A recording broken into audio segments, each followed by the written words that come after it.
तेरो पारा यस्तो यहाँले कुन चाहिँ नानीको आमासँग लागेर मरेको छ छोड छोड छोड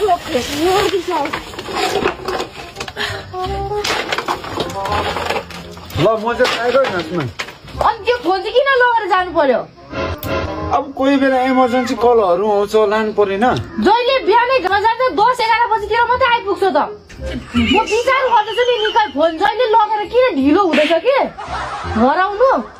म चेक गर्नु नपरोस् नि फोनहरू पुरा नगरी बसे हावा कुराहरू अनि किन लानु फोन चाहिँ घाँस खाँदा चाहिँ इमर्जेन्सी कलहरू आउँछ म विचार गर्दैछु कि कुन दिन चेक गर्नु नपरोस् म फोनहरू भन्दैछु नि म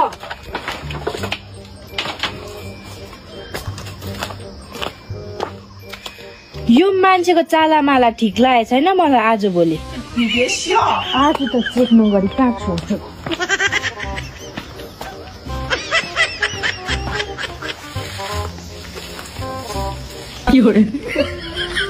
अब मायालुसँग एकछिन गफ हानिन्छ त्यस पछि मात्रै काटिन्छ घाँस चाहिँ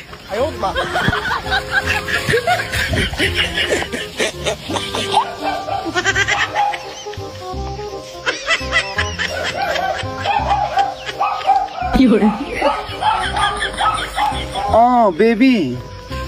रिसाको त छैन होला नि हेर न आज घाँसमा आउनै ढिलो भयो हो अन्त कल पनि ढिलो गरे नि नरिसाउ है ल फेरि त्यहाँ मैले फोन गर्नु ढिलो भयो भन्दैमा तिमीले चाहिँ फेरि मलाई कल गरेकै नगर नि मेरो फोनमा मार्छ नि फेरि घरमा त्यो ढोक्सी छ नि ढोक्सी अहिले पनि मलाई भन्दै थियो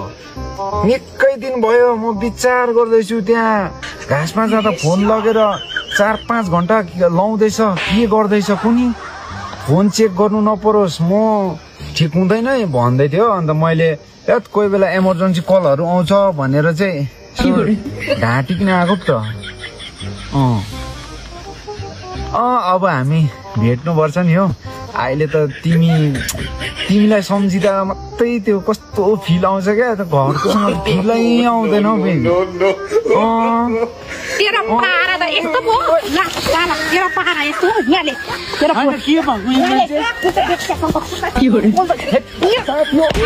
यहाँले कुच्यार पनि ढिलोको यही खाना हो यहाँले कुन चाहिँ बेस्यासँग बोलेको साथी हो साथी कुन चाहिँ नानीको आमासँग लागेर मरेको छ साथी हो कुन चाहिँ साथी हो